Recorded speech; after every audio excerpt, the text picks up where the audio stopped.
Dr. Ghamari-Tabrizi, in the last segment, we talked about history, and I said I want to continue it in the context of political Islam and also Shi'ism. And I think one of the ways that I like to do it is to talk about Dr. Ali Shariati. Who was he and why is he important? Mhm. Um, there are many different ways of thinking about Islam, political Islam, and then Ali Shariati. Let me just say one thing that is an extension of our conversation before the break. That Marxism, the revolutionary idea of realizing heaven on earth, was a secularized version of Judeo-Christianity eschatological thinking, right? Ah, Marxism as a secularized version of that thought that we are moving towards heaven. The question was, is heaven the hereafter, or heaven is right here, right? Could be built right here. So the idea of political Islam is very, very much related to this idea that that heaven is realizable on earth. Huh. Okay. A devout Muslim is not a person who sits around and be pious and disengaged with the worldly affairs and do the prayer, do the alms, do this and that, and then he dies and goes to heaven. That's not the pious Muslim. The pious Muslim, the real Muslim, is the one who wants to transform this world in a direction that could resemble the idea of heaven on earth. A pious Muslim is a person who is engaged with worldly affairs. And this is, of course, there are so many different ways that one can be engaged with worldly affairs. But for political Islam, the idea was that how is it possible to realize that sense of justice? You might question what that justice is, right? We can talk about that if you wish, but justice is not something that remains unrealized until you die and you go to heaven. Justice is something that you need to work towards and make it happen in this world. How do you make it happen? It's a big question, right? But the idea, the foundational change in the thinking of Muslim philosophers that gave rise to this idea, what we call political Islam, was that, in order to realize the teachings of Islam, you need to get involved in political reconstruction of societies in which you live. Oh, wait, you said Muslim scholars. Did you mean all, or did you mean Shiite Muslim scholars? There are all kinds of Shiite Sunnis that started from late 19th century and then became a very potent political force after Second World War in the 1950s and 60s and so on and so forth. And so in that sense, sorry, in that sense, political Islam is not a very kind of a strange animal that should be completely unfamiliar to Western audiences. Because after all, this is the process of engagement with worldly affairs was something that all Christianity went through. That was the whole idea of the Reformation, right? Yeah. Reformation, I mean, like at the time of Reformation, uh, what was the whole fight about? The whole fight was about the fact that in Catholicism, the pious person was the monk in the monastery Yeah. who was confined in his or quarters. I was going to say his or her quarters, but there are no her quarters. Yeah, there was In his. his Yeah. You're being too progressive, too I know, modern. in his quarters, and being close to God, and the Reformation, Protestantism was the idea that no, that's not piety. Piety is that you have to labor, you have to work hard, you have to transform your environment, and and uh, and who needs the church? We can all connect to our own God and manifest that kind of devotion in our hard labor, that in our calling, and so on and so forth. So this is very much very sort of familiar idea in Western Christianity as well. And the person, I said that, political Islam became a potent force after the Second World War, The 1950s and uh, on. 1950s and on, was because um, what happens after the Second World War was this paradox came into open view, that all those people around the world who fought fascism, who fought against Germans and Japanese and Italians, and then at the end, when the war ended, they had demands. Like the Africans who were part of the British battalions, the South Asians who fought on behalf of the British, they said, wait a minute, or, African Americans who fought the Germans, Yeah. how could they go back to American South and live under Jim Crow law? Yeah. Yeah. But, Yeah. and they Yeah. all said, wait a minute, we fought fascism because fascism questioned your right of self-determination. Fascism wanted to impose a social order despite your will, despite your desires, and enforce it and excuse my language, but shove it down your throat. Yeah. And then the war ended, and the British is still controlling the Middle East. The French is controlling the Middle East. The British are in charge of South Asia. The French in charge of Vietnam and Southeast Asia. The Dutch are ruling over Indonesia. So wait a minute. They all have a claim now. They all have a claim of self-determination, and and So did that's Iran, the country from which Dr. Ali of course, Shariati is of course. was I from. mean, Yeah. that's that. What was Iran's? The basically the original sin of Americans in Iran, 1953 coup, and of course, this is exactly in the context of post-World War um, political environment that Iranians say, okay, now we want to control our own oil. Yeah. And the US comes and said, oh, no, no, no, no, no, wait a minute, you can't do that, And and the British oil company, uh, and by the way, the share of Iranians was only 20% of the profit, and 80% would go to the British Oh, I love it. petroleum. You Jeez, know, that's just crazy. and How you know, how does Dr.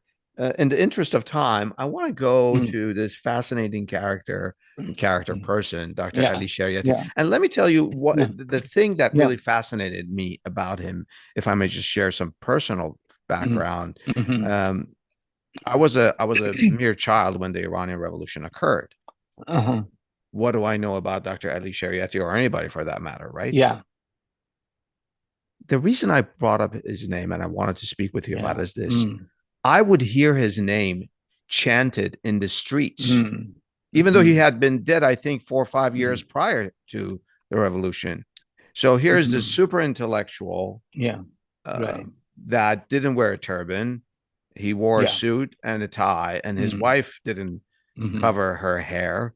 Yet no, he was in the forefront of mm, the revolutionary Islamic slash Shia thought. right, right. Well, the reason I mentioned this long intro about post-war liberation Mm-hmm. struggles was to situate Shariati in that world. Yeah.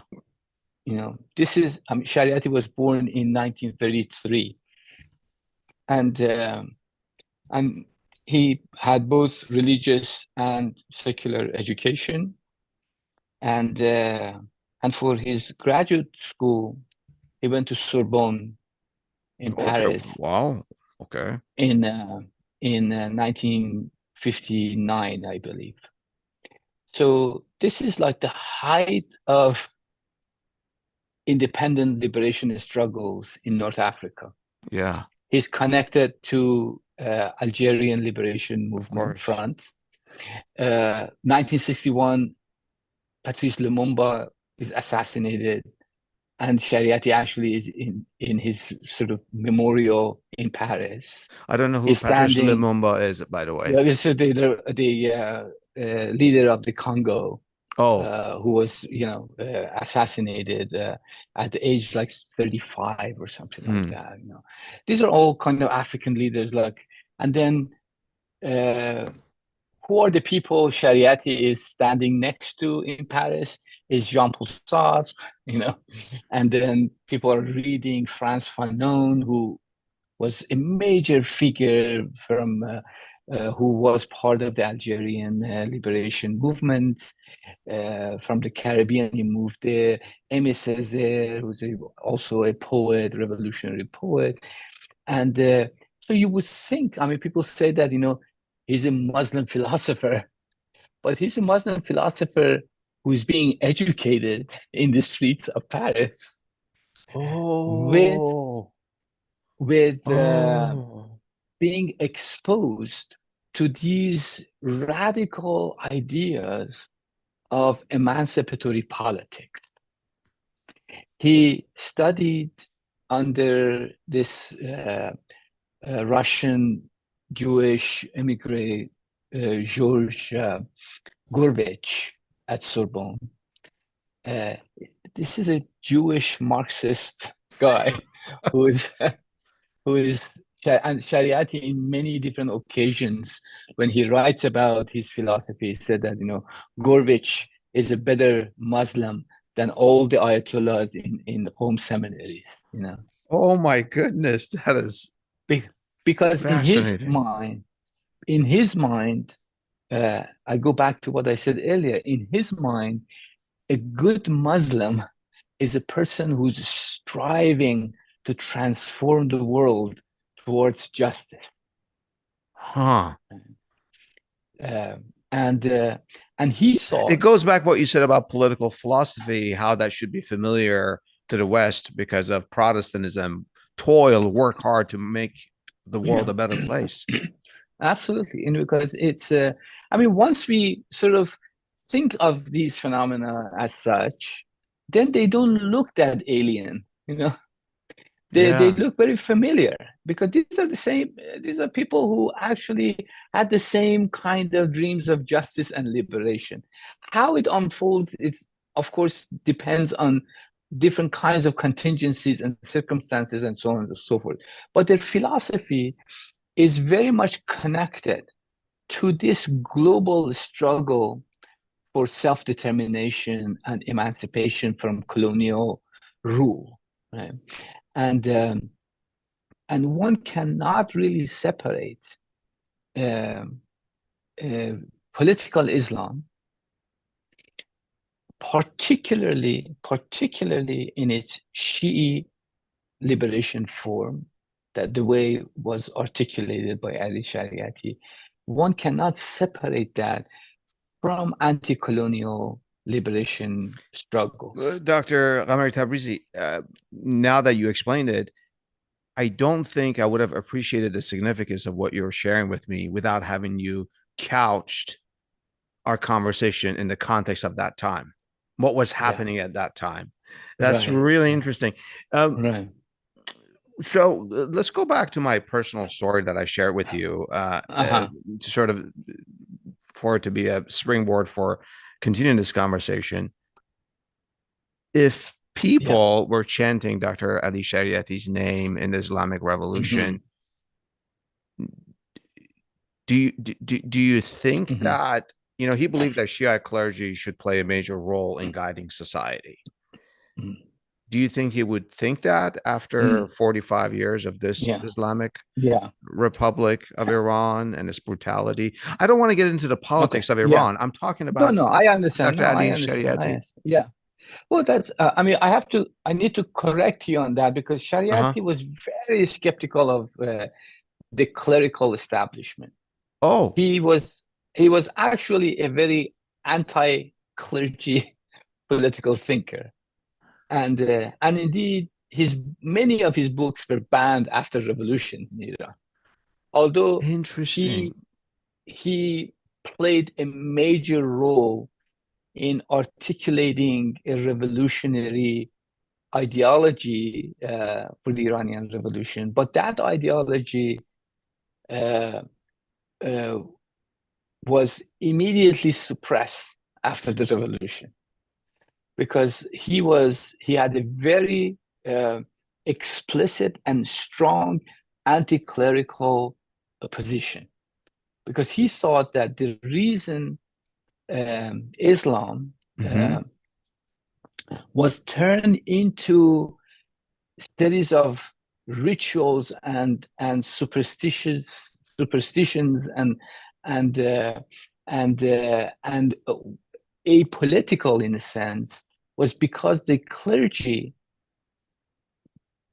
has invested interest in maintaining their own institution and having access to, like, for example, people pay alms, there's Hmm. a sort of religious tax that they pay, and they have invested economic and social interest in basically discouraging people from becoming involved in political action. For the longest time, I mean, he called that from the time of the Safavid Empire in 16th century, that When Shiaism. Shi'ism became the official religion of the state in Iran. Mhm. And he said that, the institution of clergy is tied with the institution of ruling classes. And you cannot emancipate yourself without abolishing the institution of the clergy. Oh my The God, that is Shariati, completely antithetical to the Islamic Republic of Iran. right, right. Oh, So, so that's why, like his, I mean, when I say his books were banned, really his books are banned. I mean, I'm sitting in front of his collected volumes. He I see died that at the behind you. age, yeah, he died at age 44, but produced 36 volumes of work. Wow, how And productive. yeah, and but he was very, as you said, he wore modern Western Yeah, suit clothes, and tie. the necktie, didn't care about the hijab in that sense, and his examples of revolutionaries were, the French radical left, Oh, and wow. and So, so yeah, Dr. Ghamari-Tabrizi, first of all, so I may have either misread or read the wrong thing in which suggested Dr. Shariati believed that clergy should play a major role in guiding society. So you corrected that, and thank you. So, but now I'm wondering, now that you explained that, what did he envision? If it's not, if you're going to have a Muslim society, if it's yeah, not the clergy, then who? yeah. That's a good question. That he was pretty ambiguous about it. Hmm.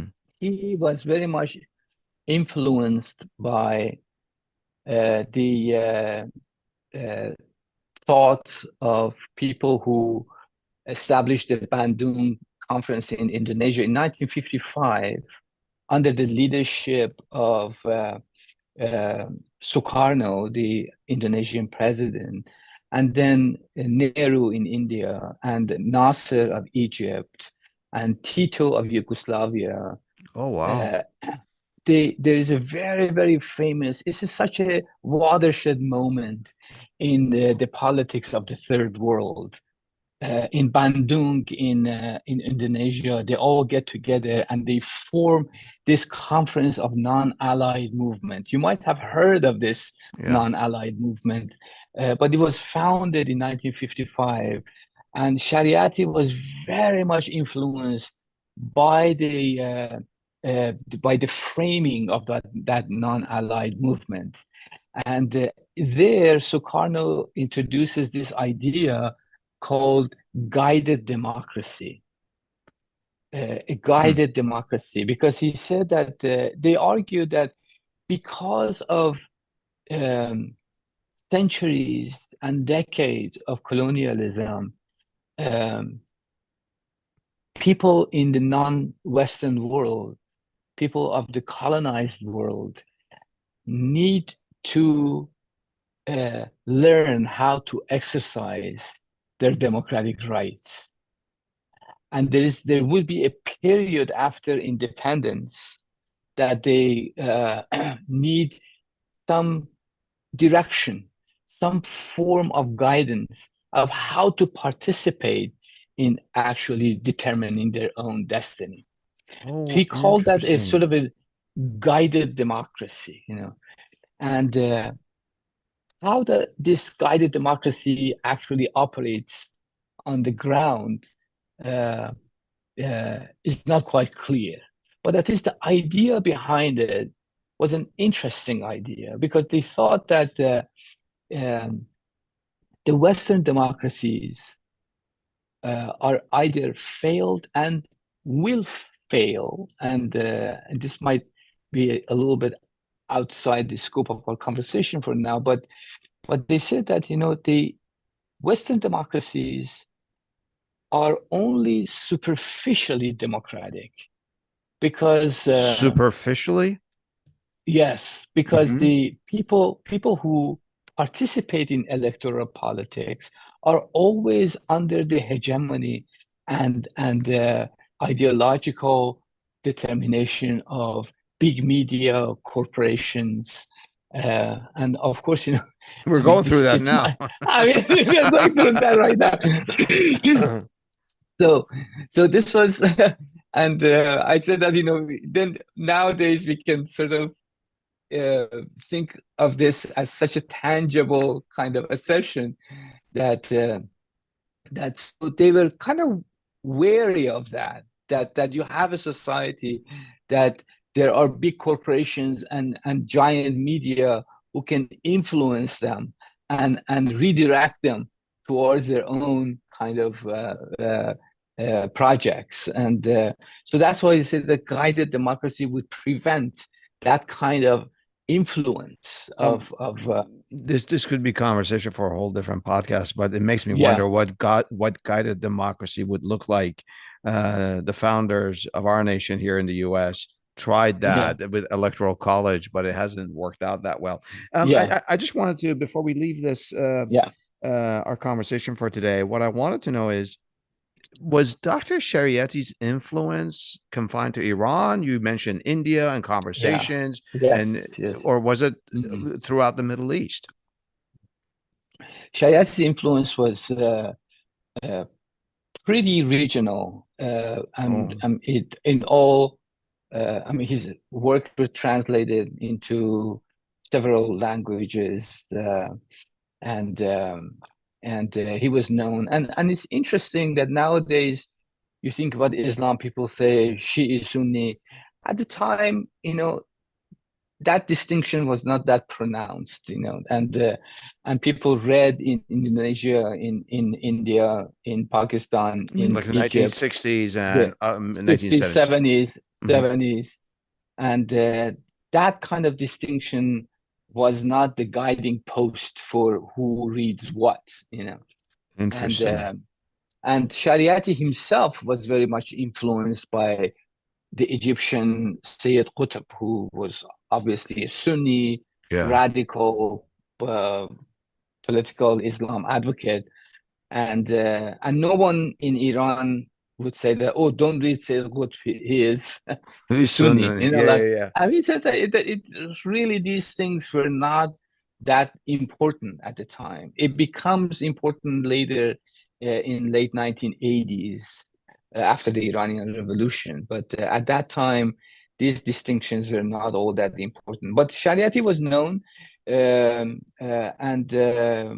in different parts of Asia, in the Middle East, and uh, and became so influential inside Iran because, you know, not only was he a scholar of Islamic philosophy, but also he was a an incredible orator, and I would really compare him to Dr. King, Huh. that how effective his sermons were. And he created this place called Hosseiniye Irshad uh, to mark that he's delivering his talks and sermons not in mosques, but in a different kind of setting that young people, intellectuals, I always call those people who went to those talks, all the otherwise Marxist youth would go to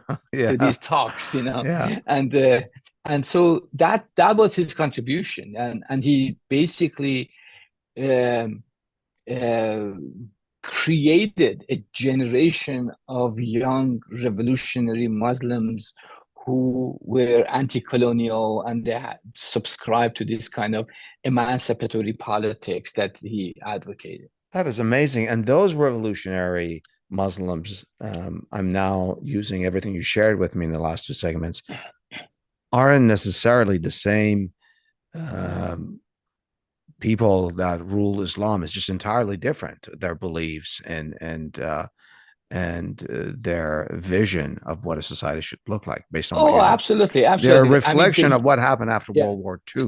yeah, And yeah, right. And let's even take. after the revolution, yeah, after the revolution, you can't find a single person in Iranian ruling class today that was a follower of Ali Shariati.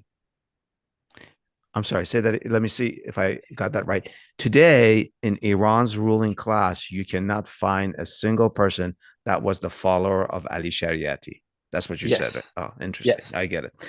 Let's take a break here. In the next segment of our conversation, we'll talk about how history is treated in the Middle East.